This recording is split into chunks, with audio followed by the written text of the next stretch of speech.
Hello and welcome to Marble Gallery's Game of the Year content for 2023. And today we're covering one of my favorite categories to cover on the channel. This is, of course, the biggest mess of 2023. And I'll be honest, for the first time ever, there are a lot of messes I put on here. And it was hard to narrow down what I think is the worst mess, but we'll get to that. But I have quite a few runner-ups here that I wanted to discuss before we get to what I picked as the biggest mess of the year. First and foremost, Activision Blizzard was strung out the entire year. That mess is thankfully one that is now resolved. Microsoft owns Activision Blizzard. Bobby Kotick is not a part of it anymore. He's been ousted.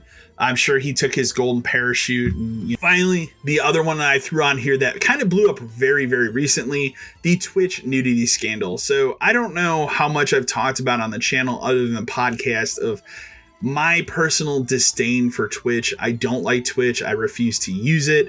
The only time of the year, the only 2 times a year that I will actually load up Twitch is when the game's done quick. Charity streams are running, which I watched a little bit of this year. I watched the other one that's done in July, but that's it. I stay off Twitch. I just think it is a heinous community.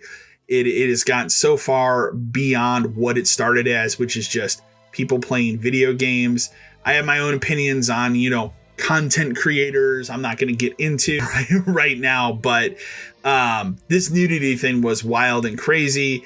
And honestly, it's Twitch's fault, right? Like they basically said, oh, artistic nudity is okay.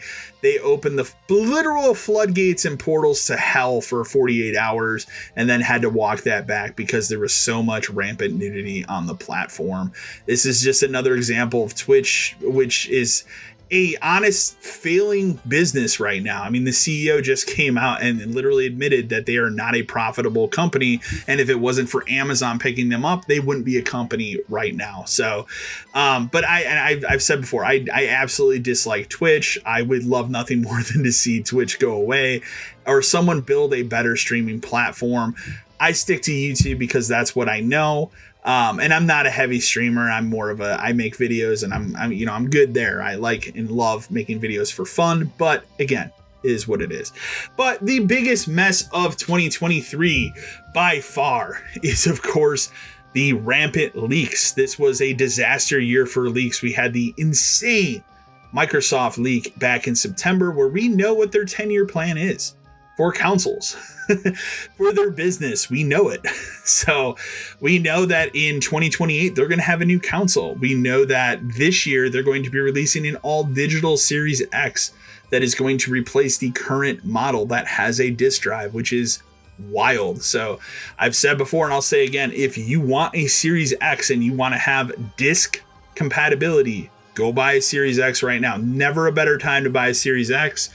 I've seen them as low as $350 over the holidays here. Highly, highly recommend if you have any interest in game preservation, in playing your disc content, get a Series X now because by the end of this year, those are going to be phased out for this digital version.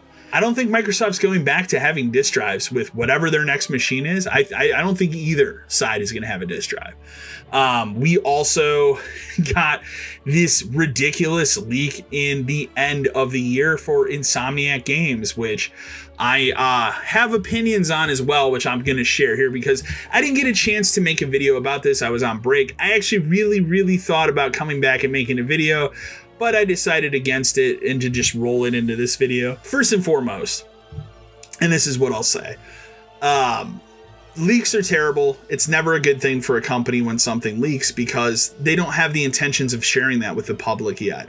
It's even more disgusting when it's personal information, which, again, in the gaming community, I don't think any of us are interested in that. We're interested in seeing what the company's making, what the company's doing, right? Like a lot of shit. We know every aspect of what this Wolverine game is now, what its story is, how it concludes, how it sets up to future Insomniac projects like X-Men games. The biggest thing we learned out of the Insomniac leak is that, and in my opinion, a bummer, they're basically a Marvel studio now, thanks to the success of these Spider-Man games. That's a bummer. I liked Insomniac when they were making original shit, and now they're just kind of being relegated to that Marvel studio, and that's a bummer. But the other part of this that I wanted to take a step aside and talk about is this community, this games journalism community aspect of using this specific leak as a virtue signaling leak. You know, hey, let's not talk about this because it's not right. Famously, Greg Miller has been out there just going over and over again. We're not going to talk about it on Kinda Funny, and I've seen it. This is blown up in his face, and I want to continue to bring it up because this is important. If Greg Miller would have come out and just said, hey, you know what? Kinda Funny, my company that I own, has an established relationship with Insomniac Games. They put me in Spider-Man 2, which just came out. Like he and his and Blessing, they're both in that game, right? All you had to do was say that and say, this is why we're not talking about it. But instead he used it as a platform to virtue signal, like, you know, woe is me, I'm so great because we're not going to talk about leaks, and you shouldn't talk about leaks either because that's not a right thing to do. And I just think it comes off as incredibly disingenuous, and it further goes to show that he's kind of more of a paid shill. He would rather virtue signal and try to save established relationships he has so he can continue to be a games journalist and a journalistic outfit that gets products ahead of time that they can review because they don't want to ruin those relationships. Otherwise, they're dead in the water. They don't get that stuff ahead of time. I'll be honest right now. The more and more I've thought about it, I have taken and I will continue to take the Last Stand Media approach of not doing that. Like, even if my channel blew up and became the most successful video game channel of the year, whatever, and I had all these contracts coming my way, I would rather buy my games and share my full honest opinion without having to be biased because a studio gave me a copy of it 3 weeks early to review. And I don't want to have any part of that business. I'd rather just share my full honest opinion, because if I like something, I'm gonna fucking tell you I like it. If I hate something, you better believe I'm gonna tell you I don't like it. So that is something that I've stood true to for the past 7 years, and I will continue to stand to. I mean, hell, I don't think The Last of Us Part 2 is a good video game at all because its story is fucking garbage, and I've had that opinion since it came out. And I will continue to have that opinion, and I will continue to defend that opinion. So you can rest assured, I definitely am not a paid shill, and I don't plan to become one anytime soon.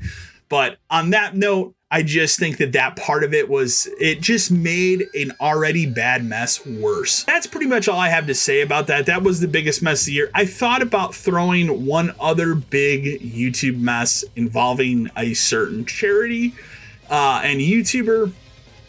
I decided against it because I really don't like to stir the pot and talk trash about fellow YouTubers, especially ones that are way, way bigger than me, if I can avoid it. And, I do have strong opinions on that, and those strong opinions have been noted on Podcast 572.